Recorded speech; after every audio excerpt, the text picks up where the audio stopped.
Hello दोस्तों, नमस्कार। स्वागत है सभी का हमारे चैनल पर। तो हम लोग कर रहे हैं यूपीएससी का टेस्ट। ये है 2025 का टेस्ट। तो 25 मई को एग्ज़ाम है और आप सभी टेस्ट दीजिए। ये है टेस्ट नंबर 35। ठीक है, इसके पहले 34 टेस्ट करा दिया गया है, तो उसको भी जाकर देखेंगे।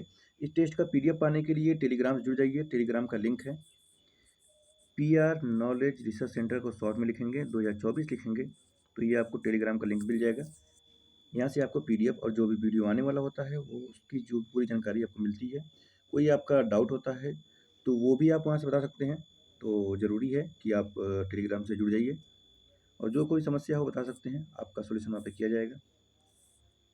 चलिए शुरुआत करेंगे क्वेश्चन नंबर 1 से। हाल ही में डिजिटल भारत निधि की स्थापना निम्नलिखित में से किस उद्देश्य के लिए की गई है?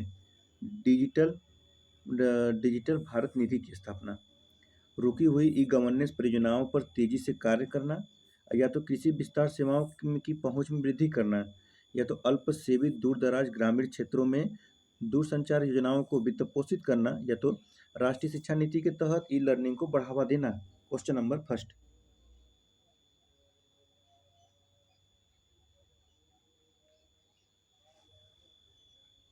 तो देखिए, इसमें ऑप्शन नंबर सी करेक्ट है।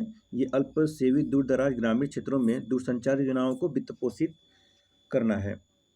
देखिए, हाल ही में दूरसंचार विभाग यानी DOT द्वारा डिजिटल भारत निधि DBN बोलते हैं उसको, क्या बोलते हैं? DBN को आरंभ करने के लिए नियम अधिसूचित किए किए किए गए हैं। ये नियम दूरसंचार अधिनियम कौन सा है? 2023 का है। द्वारा प्रदत्त शक्तियों का प्रयोग करते हुए जारी किए गए हैं। तो ऑप्शन नंबर सी करेक्ट हो जाएगा। क्वेश्चन नंबर दूसरा देखेंगे। हाल ही में केंद्रीय मंत्रिमंडल ने वन्यजीव आवासों के एकीकृत विकास IDWH योजना को जारी रखने हेतु स्वीकृति प्रदान की है। निम्नलिखित कथनों पर विचार कीजिए। पहला है, यह एक केंद्र प्रायोजित योजना है। दूसरा है, प्रोजेक्ट टाइगर इसके अंतर्गत एक उप योजना है।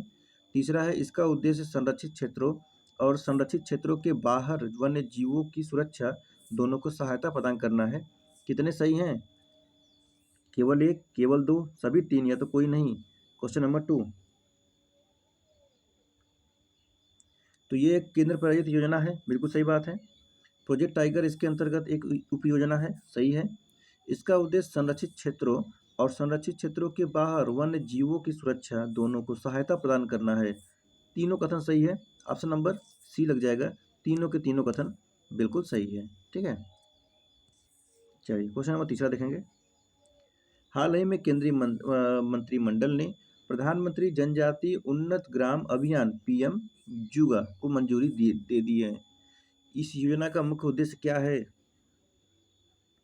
देश के सभी आदिवासी बहुल जिलों में एक आदर्श गांव स्थापित करना, या तो सीमावर्ती आदिवासी गांवों में आधुनिक अवसंरचना का विकास करना, या तो अवसंरचना, स्वास्थ्य सेवा, शिक्षा और आजीविका में व्याप्त पर्याप्त अंतराल को दूर करके आदिवासी क्षेत्रों और समुदायों का व्यापक विकास करना, या तो वामपंथी उग्रवाद प्रभावित जनजाति जिलों में विकास को बढ़ावा देना।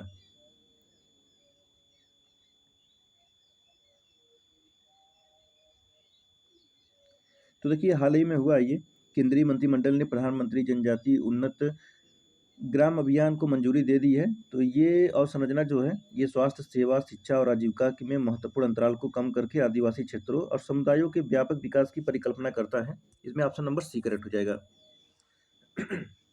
ऑप्शन नंबर इसमें सी करेक्ट होगा। चलिए चौथा नंबर देखेंगे।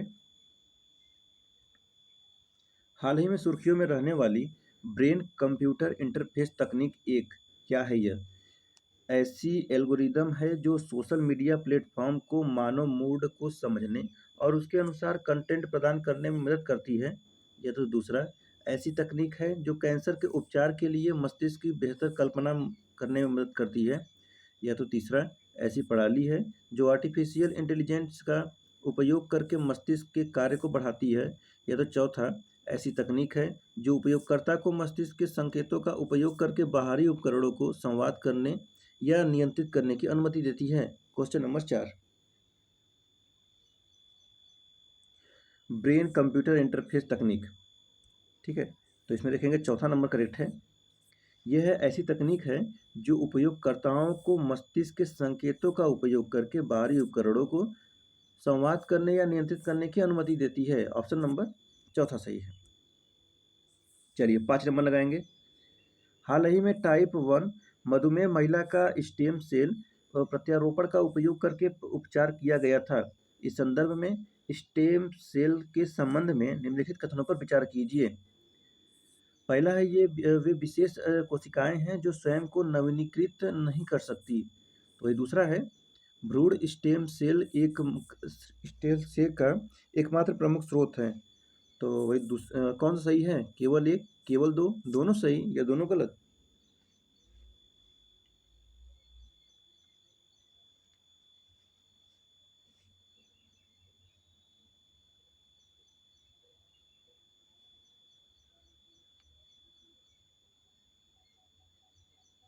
Question number 5।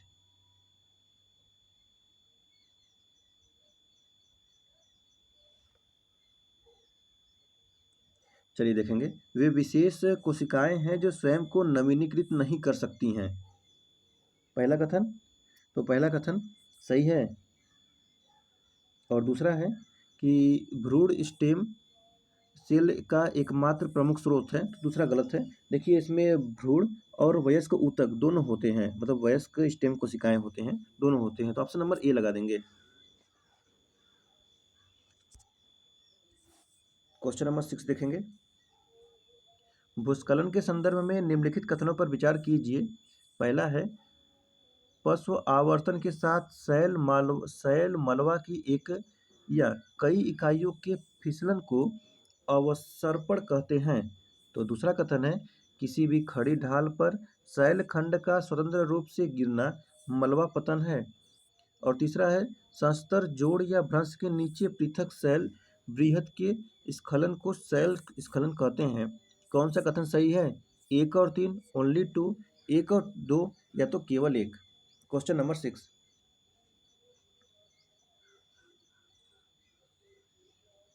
कह रहा है कि पार्श्व आवर्तन के साथ शैल मलबा की एक या कई इकाइयों को फिसलन को अवसर्पण कहते हैं। सही है।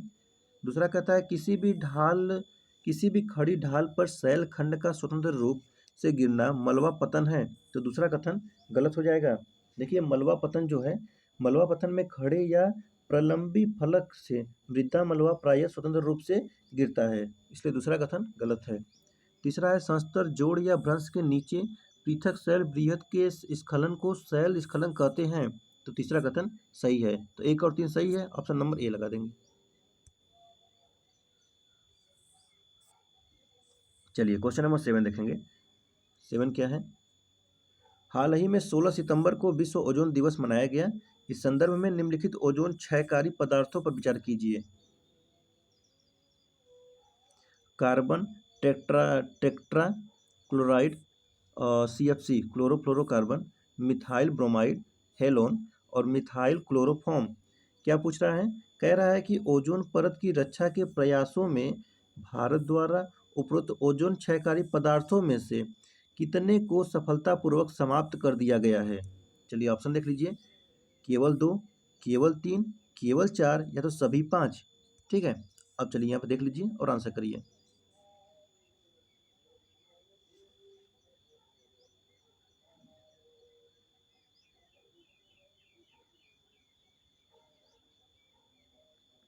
तो देखिए भारत में शीतलन मांग रेफ्रिजरेटर और ऊर्जा दक्षता को संबोधित के लिए 2019 में कूलिंग एक्शन प्लान शुरू किया गया। तो भारत ने क्लोरोफ्लोरोकार्बन, ये है क्लोरोफ्लोरोकार्बन, कार्बन टेट्राक्लोराइड और हैलोन और मिथाइल ब्रोमाइड और मिथाइल क्लोरोफॉर्म को चरणबद्ध तरीके से समाप्त कर दिया है, मतलब सभी को कर दिया है। तो ऑप्शन नंबर इसमें डी लगा देंगे। ठीक है, सभी के सभी कथन सही है, पांचों।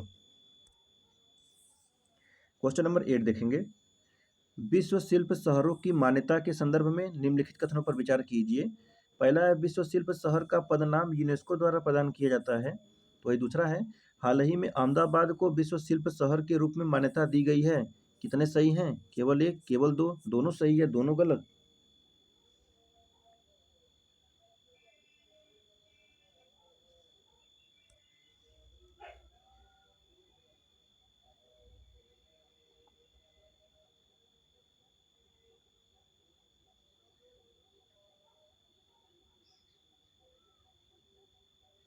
तो देखेंगे यहाँ कह रहा है विश्व शिल्प शहर का पदनाम यूनेस्को द्वारा प्रदान किया जाता है।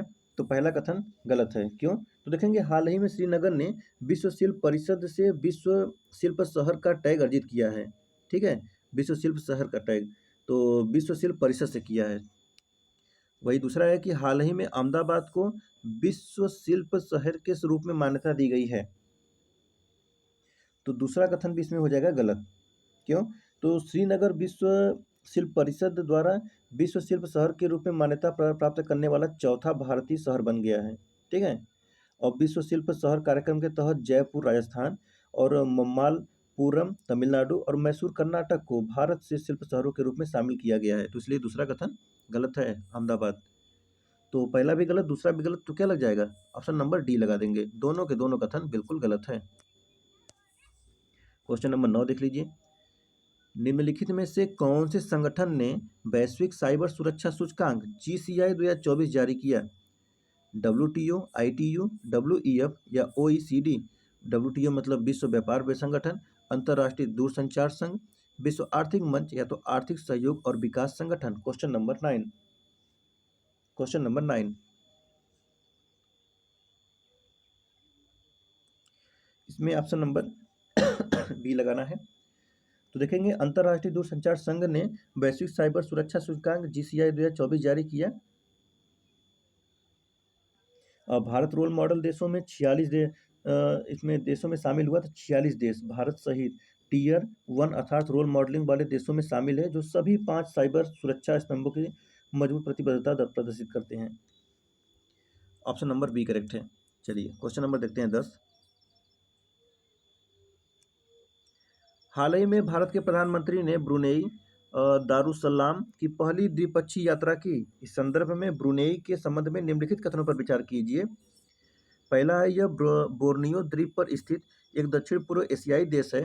तो ये दूसरा है, यह इंडोनेशिया के साथ एक भूमि सीमा साझा करता है। और तीसरा है, यह आसियान और राष्ट्रमंडल का सदस्य है। कितने सही हैं? केवल एक, केवल दो, सभी तीन या तो कोई नहीं। Question number 10।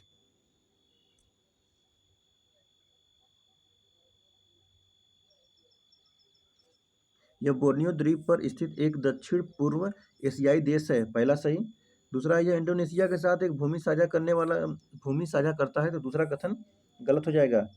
क्यों गलत है? देखिए, दक्षिण चीन सागर ने संलग्न इसकी जो है 161 किलोमीटर की मतलब 100 मील लंबी तटरेखा है। और यह मलेशियाई राज्य सरवाक के साथ 381 किलोमीटर, कितना? 381 किलोमीटर का मतलब कि 237 मील की सीमा साझा करता है। यह भूमध्य रेखा के ऊपर स्थित है। तो कहाँ इंडोनेशिया करेगा? दूसरा कथन गलत। तीसरा है कि यह आसियान और राष्ट्रमंडल का सदस्य है। तो ये सही है। तो इसमें ऑप्शन बी लगा देंगे, केवल 2 सही होगा। क्वेश्चन नंबर 11 देखेंगे। आयुष औषधियों के संदर्भ में निम्नलिखित कथनों पर विचार कीजिए। पहला है, आयुष मंत्रालय को औषधियों का लाइसेंस जारी करने की शक्तियां प्राप्त हैं। तो ये दूसरा है, सभी आयुष औषधियों को स्वीकृत होने से पहले सुरक्षा परीक्षणों से गुजरना पड़ता है। और तीसरा, उनके विज्ञापन के लिए दिशा निर्देश औषधि एवं प्रसाधन सामग्री नियम 1945 के अंतर्गत आते हैं। कौन सा कथन सही है? 1 और 2, 2 और 3, ओनली 3 या 1, 2, 3? Question number 11। Question number 11।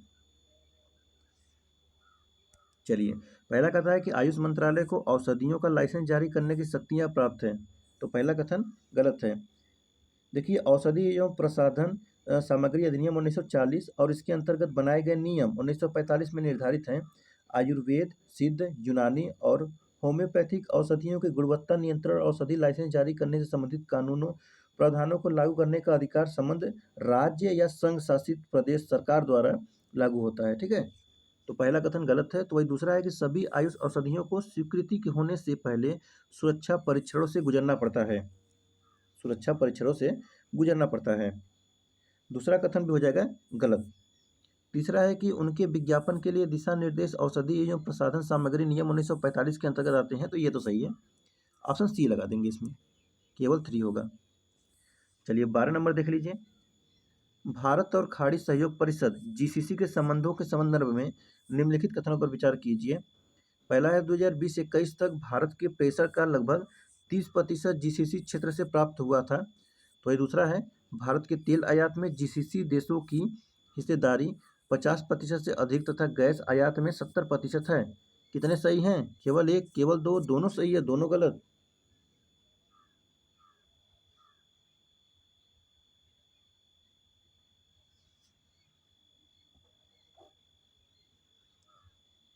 चलिए, 2020-21 तक भारत के प्रेशर का लगभग 30% जीसीसी क्षेत्र से प्राप्त हुआ था। पहला कथन सही है। दूसरा है कि भारत के तेल आयात में जीसीसी देशों की हिस्सेदारी लगभग 50% से अधिक और गैस आयात में 70%। दूसरा कथन गलत हो जाएगा। देखिए, जीसीसी जो है देश के भारत के तेल के आयात में कितना 35% है और गैस आयात में 70% है। यहाँ 50 की जगह 35 रहेगा। ऑप्शन नंबर ए लगा देंगे, हो जाएगा ओनली वन। 13 नंबर, हाल ही में सुर्खियों में रहे एलोगटेड टार्टोइस के संदर्भ में निम्नलिखित कथनों पर विचार कीजिए। पहला है, यह केवल दक्षिण अमेरिका के वर्षा वनों में पाया जाता है। दूसरा है, इसे IUCN रेड लिस्ट में एंडेंजर्ड के रूप में सूचीबद्ध किया गया है। कितने सही हैं? केवल एक, केवल दो, दोनों सही है, दोनों गलत।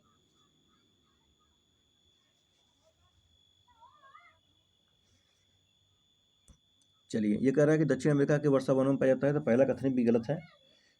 देखिए, यह उत्तरी भारत, नेपाल, भूटान, बांग्लादेश, म्यांमार, थाईलैंड, चीन, मलेशिया में विस्तृत साल पर्णपाती एवं पहाड़ी सदाबहार वनों में पाया जाता है।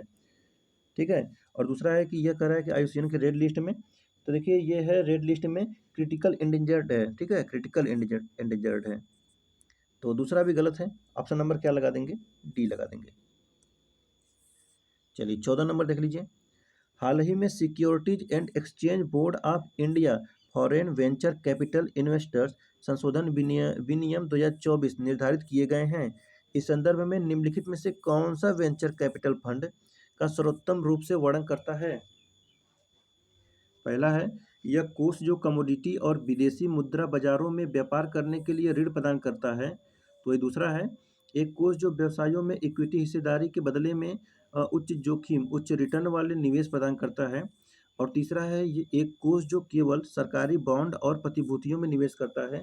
और चौथा, एक कोष जो प्रमुख स्टॉक एक्सचेंजों पर सूचीबद्ध कंपनियों को धन उधार देता है। Question number 14, option B correct है। इसमें है कि एक कोष जो व्यवसायों में इक्विटी हिस्सेदारी के बदले में उच्च जोखिम उच्च रिटर्न वाले निवेश प्रदान करता है। क्वेश्चन नंबर 14 का बी है। चलिए, देखते हैं क्वेश्चन नंबर क्या 15। हाल ही में बहुपक्षीय निवेश गारंटी एजेंसी मीगा और अंतर्राष्ट्रीय सौर गठबंधन ISA ने मीगा ISA सोलर फैसिलिटी को घोषणा की है, जो एक मल्टी डोनर ट्रस्ट फंड है। मीगा के संदर्भ में निम्नलिखित कथनों पर विचार कीजिए। चलिए, पहला कथन देखते हैं कि यह अंतर्राष्ट्रीय मुद्रा कोष IMF का एक हिस्सा है और सीमा पार निवेश को बढ़ावा देने के लिए विकासशील देशों को ऋण प्रदान करता है। तो ये दूसरा है, भारत बहुपक्षीय निवेश गारंटी एजेंसी मीगा सदस्य नहीं है। कौन सा सही है इसमें से? केवल एक, केवल दो, दोनों सही है, दोनों गलत। Question number 15। क्वेश्चन नंबर 15,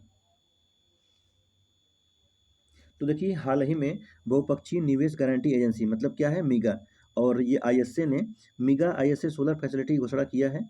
और मीगा विश्व बैंक समूह का हिस्सा है। किसका? विश्व बैंक समूह का हिस्सा है। पहला कथन गलत हो जाएगा। ठीक है। और भारत भी इसका सदस्य है, नहीं लिखा हुआ है जो कि है। दूसरा भी कथन गलत हो जाएगा, तो ऑप्शन नंबर डी लग जाएगा। चलिए, आगे बढ़ते हुए क्वेश्चन नंबर देखेंगे 16। 16 का रुख करते हैं।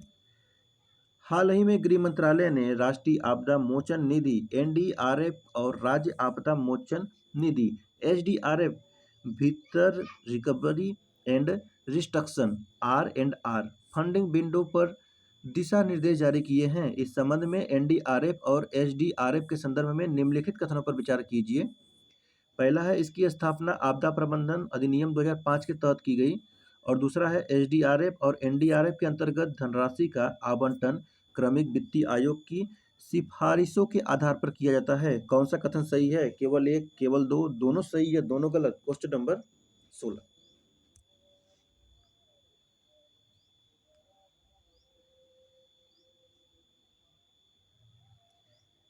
चलिए, दोनों कथन सही है, ऑप्शन नंबर सी लगा देंगे। आप लोग थोड़ा सा वीडियो को लाइक और शेयर भी कर दिया करिए।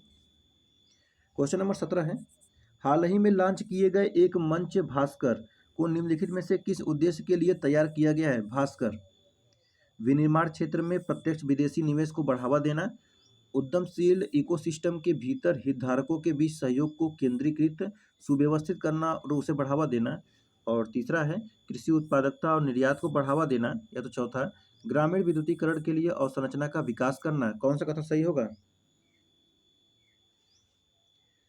तो देखिए, हालिया संदर्भ वाणिज्य एवं उद्योग मंत्रालय के संवर्धन और आंतरिक व्यापार विभाग DPIIT ने अभूतपूर्व डिजिटल प्लेटफॉर्म लॉन्च किया है, और इसका उद्देश्य भारत के स्टार्टअप इकोसिस्टम को मजबूत करना है। किसको? भारत के इकोसिस्टम को मजबूत करना है। ऑप्शन नंबर बी करेक्ट हो जाएगा। चलिए, 18 नंबर देखेंगे, हाल ही में मनकीडिया जनजाति के लोगों को अनुसूचित जनजाति और अन्य पारंपरिक वन निवासी यानी वन अधिकारों की मान्यता अधिनियम 2006 के तहत औपचारिक रूप से अधिवास अधिकार प्रदान किए गए हैं। इस संदर्भ में निम्नलिखित कथनों पर विचार कीजिए। पहला है, ये उड़ीसा में पाए जाते हैं, और दूसरा है, ये विशेष रूप से कमजोर जनजाति समूहों में शामिल है। कौन सा सही है? केवल एक, केवल दो, दोनों सही है, दोनों गलत?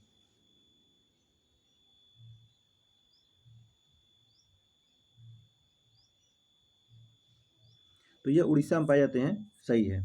ये उड़ीसा में पाया जाता है, सही है। और ये विशेष रूप से कमजोर जनजाति समूह शामिल है, तो ये भी सही है। ऑप्शन नंबर सी करेक्ट हो जाएगा।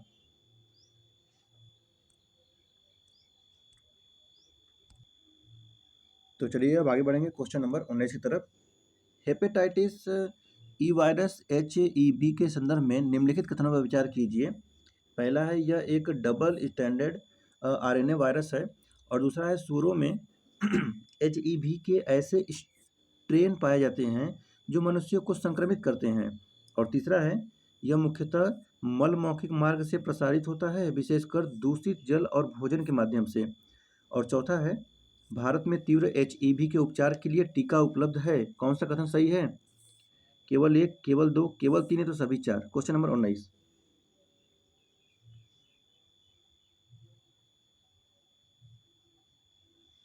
यह एक डबल स्टैंडर्ड RNA वायरस है। पहला कथन ही गलत है। क्यों गलत है? देखिए, हेपेटाइटिस ई रोग हेपेटाइटिस ई वायरस के कारण होता है, और HEV एक सकारात्मक संवेदी एकल स्ट्रेन गैर आवरण वाले RNA वायरस है। ठीक है, एकल है, डबल नहीं। दूसरा है, सुअरों में HEV के ऐसे स्ट्रेन पाए जाते हैं जो मनुष्यों को संक्रमित कर सकते हैं, तो दूसरा कथन सही है। तीसरा कथन, यह मुख्यतः मल मौखिक मार्ग से प्रसारित होता है, और विशेषकर दूषित जल और भोजन के माध्यम से, तो तीसरा कथन भी सही है। चौथा है कि भारत में तीव्र HEV के उपचार के लिए टीका उपलब्ध है। तो देखिए, तीव्र HEV के लिए कोई विशिष्ट एंटीवायरल उपचार नहीं है अभी तक। तो दूसरा और तीसरा सही है, पहला और चौथा गलत है। मतलब कुल मिलाकर कितने कथन सही हुए हैं? तो दो कथन सही हुए हैं। ऑप्शन नंबर बी लगा देंगे। आगे बढ़ते हुए क्वेश्चन नंबर 20 देखेंगे। वैन एलन बेल्ट के संदर्भ में निम्नलिखित कथनों पर विचार कीजिए। पहला है, आंतरिक और बाह्य दोनों वैन एलन बेल्ट सौर पवने की कारण बनती हैं। तो ये दूसरा है, अंतरिक्ष यात्रियों और अंतरिक्ष यान को बाह्य अंतरिक्ष तक पहुंचने के लिए वैन एलन बेल्ट से होकर गुजरना पड़ता है। तीसरा है, वैन एनल एलन बेल्ट भूमध्य रेखा पर सबसे सघन है और ध्रुवों के ऊपर प्रभावी रूप से अनुपस्थित है। कौन सा कथन सही है इसमें से? केवल एक, या तो दो और तीन, या तो एक, दो, तीन, या तो ऑप्शन डी। चलिए बताइए, क्वेश्चन नंबर 20 है।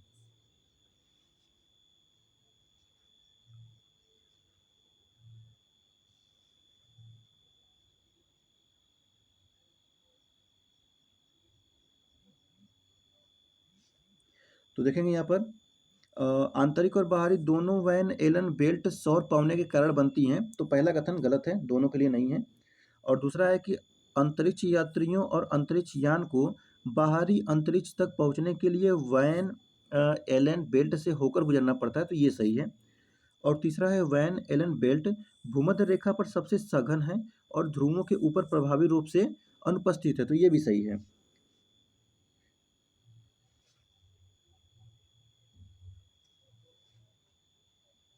ठीक है। पहला वाला क्या है, पहला वाला गलत इसलिए है कि आंतरिक बेल्ट ब्रह्मांडी किरणों की पृथ्वी के वायुमंडल के साथ परस्पर अंतर्क्रियाओं से उत्पन्न होती है, और बाहरी बेल्ट सूर्य से उत्पन्न उच्च ऊर्जा वाले अरबों कणों से बनी होती है। तो इसलिए पहला कथन गलत, दूसरा और तीसरा सही है। ऑप्शन नंबर लगा देंगे बी। चलिए आगे बढ़ते हुए क्वेश्चन नंबर देखेंगे अब 21।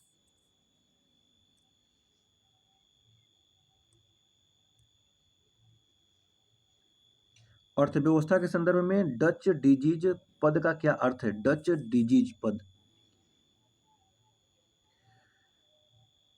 तो ऐसी स्थिति जिसमें किसी देश में प्राकृतिक संसाधनों, विशेष रूप से बड़े तेल भंडारों की खोज के कारण सभी क्षेत्रकों में असमान वृद्धि देखी जाती है। दूसरा है एक आर्थिक परिदृश्य जहां अत्यधिक सरकारी परिव्यय के कारण मुद्रास्फीति तेजी से बढ़ती है। तीसरा है ऐसी स्थिति जहां किसी देश की अर्थव्यवस्था को सभी क्षेत्रकों में उच्च निर्यात से लाभ होता है। और चौथा है वो आर्थिक मंदी का एक रूप जो प्राकृतिक संसाधनों की कमी के कारण उत्पन्न होती है।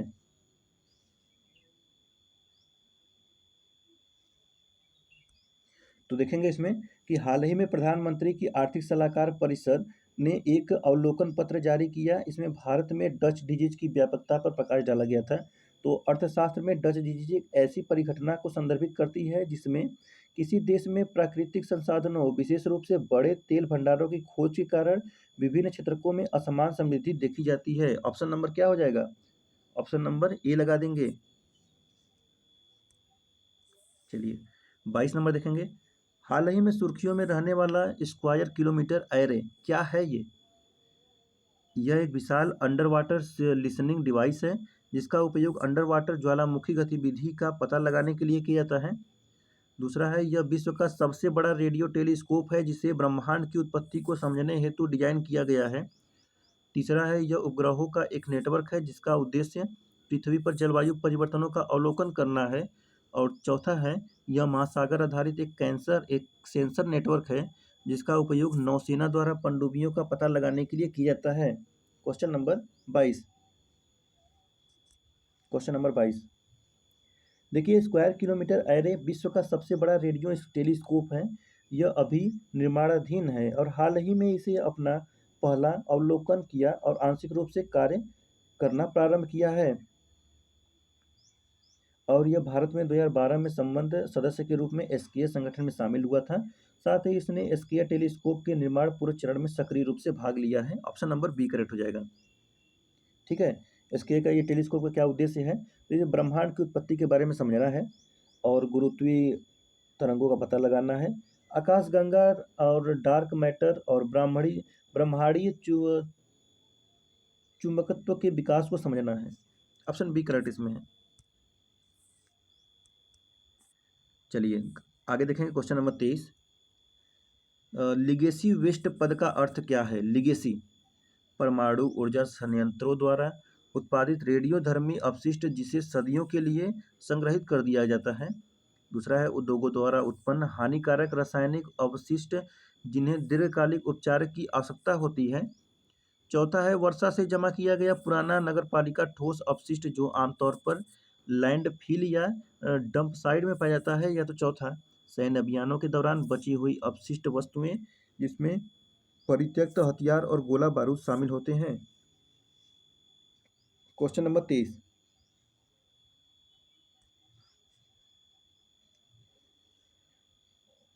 देखिए, आवासन एवं शहरी कार्य मंत्रालय के आंकड़ों के अनुसार स्वच्छ भारत मिशन 2.0 की लीगेसी अपशिष्ट प्रबंधन परियोजना के तहत केवल 16% कितना 16% भूमि का उद्धार किया गया है।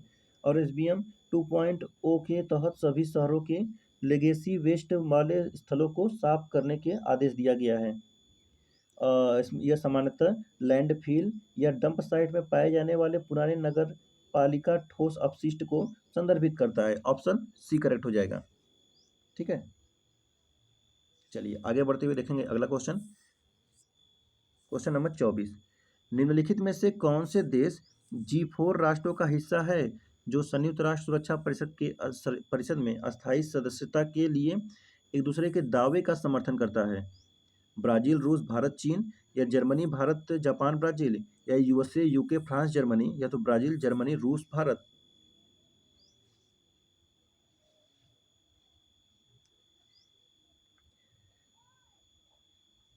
देखिए G4 राष्ट्र जो है, ये भारत के विदेश मंत्री ने न्यूयॉर्क में G4 राष्ट्रों के लिए विदेश मंत्रियों से मुलाकात की और बैठक के दौरान इस समूह ने संयुक्त राष्ट्र सुरक्षा परिषद यूएनएससी में तत्काल सुधार हेतु अपनी प्रतिबद्धता पुनः पुष्टि की। थोड़ा सा G4 के बारे में जान लीजिए कि इसमें कौन कौन से देश हैं। तो इसमें Brazil, Germany, Bharat, Japan, Brazil, Germany, Bharat, Japan, मतलब ऑप्शन बी हो जाएगा। ठीक है। और G4 राष्ट्र संयुक्त राष्ट्र सुरक्षा परिषद में अस्थायी सदस्यता के लिए एक दूसरे को दावेदारी का समर्थन करते हैं। कौन कौन? Germany, Bharat, Japan, Brazil. समूह ने प्रस्ताव दिया कि परिषद की सदस्यता 15 से बढ़ाकर 25-26 कर दी जाए, जिसमें 6 स्थायी और 4 या 5 अस्थायी सदस्य शामिल किए जाएं। ठीक है, तो ऑप्शन इसमें बी करेक्ट हो जाएगा। चलिए 25 नंबर देखिए। केंद्रीय स्वास्थ्य मंत्रालय द्वारा हाल ही में जारी राष्ट्रीय स्वास्थ्य लेखा अनुमान 2020-21 के संदर्भ में निम्नलिखित कथनों पर विचार कीजिए। पहला है 2013-14 से 2021-22 तक कुल स्वास्थ्य व्यय के प्रतिशत के रूप में आउट ऑफ पॉकेट व्यय में वृद्धि हुई। दूसरा है देश की कुल जीडीपी में सरकारी स्वास्थ्य व्यय का हिस्सा 2014-15 के 1.13% से बढ़कर 2021-22 में 1.84 हो गया है। तीसरा है पिछले कुछ वर्षों में स्वास्थ्य सेवा पर प्रति व्यक्ति सरकारी व्यय में कमी आई है। कितने सही हैं? केवल 1, केवल 2, सभी 3 या तो कोई नहीं। 25 नंबर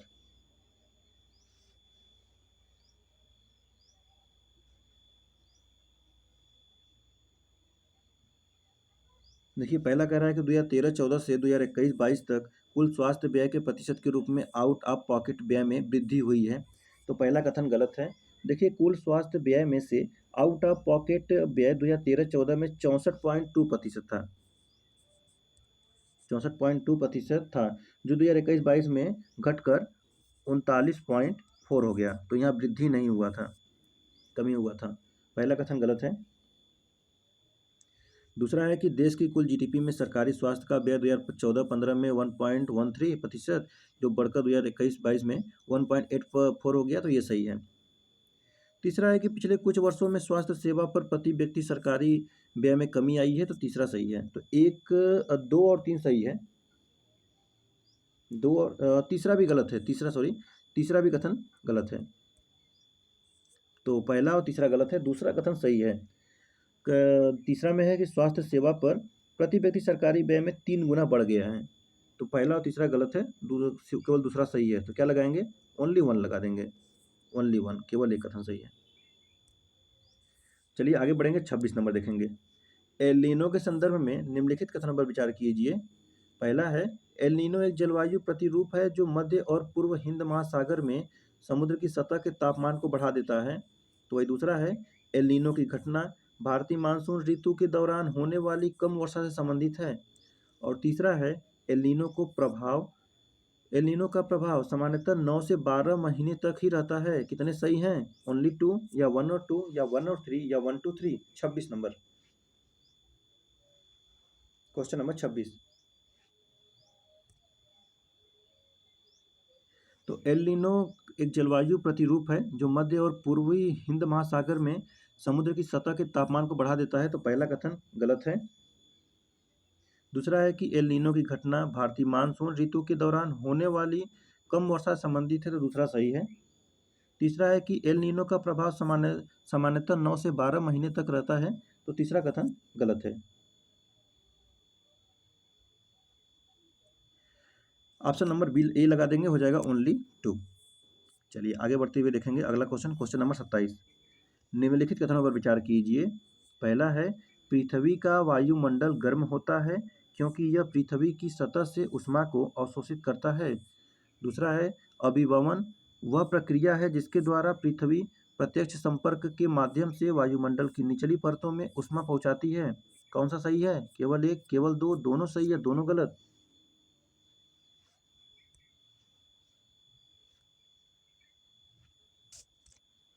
पृथ्वी का वायुमंडल गर्म होता है क्योंकि यह पृथ्वी की सतह से ऊष्मा को अवशोषित करता है। पहला कथन सही है। दूसरा है अभिवहन वह प्रक्रिया है जिसके द्वारा पृथ्वी प्रत्यक्ष संपर्क के माध्यम से वायुमंडल की निचली परतों में ऊष्मा पहुंचाती है। तो दूसरा कथन गलत हो जाएगा। तो ऑप्शन लगाएंगे ए, हो जाएगा ओनली 1। चलिए क्वेश्चन नंबर 28 देखेंगे। पृथ्वी की सतह पर किसी भी स्थान पर वायु के तापमान वितरण को नियंत्रित करने वाले कारक निम्नलिखित में से कौन से हैं? देशांतर, समुद्र से दूरी, अक्षांश, ठंडी महासागरीय धाराओं की उपस्थिति, उतंगता। कौन सा सही है? 1 3 4, 2 3 4 5 या 1 2 4 5 या तो 1 2 3 4 5। 28 नंबर, 28 नंबर में से पहला हटा दीजिए, बाकी सब सही है। ऑप्शन बी हो जाएगा। चलिए आज का लास्ट क्वेश्चन करेंगे 29 नंबर। जेट प्रवाह यानी जेट स्ट्रीम के संदर्भ में निम्नलिखित कथनों पर विचार कीजिए। पहला है, जेट प्रवाह या जेट स्ट्रीम उच्च उत्तंगता वाली पवनें होती हैं जो केवल वायुमंडल के समताप मंडल क्षेत्र में पाई जाती हैं। दूसरा है, यह सामान्यतः संपूर्ण पृथ्वी पर पश्चिम से पूर्व की ओर दिशा में बहती है। और तीसरा है, जेट प्रवाह या जेट स्ट्रीम उत्तरी और दक्षिणी गोलार्ध दोनों में शीत ऋतु के दौरान सर्वाधिक प्रबल होती है। कौन सा सही है? 1 और 2, ओनली 3, केवल 2 और 3 या तो 1 2 3।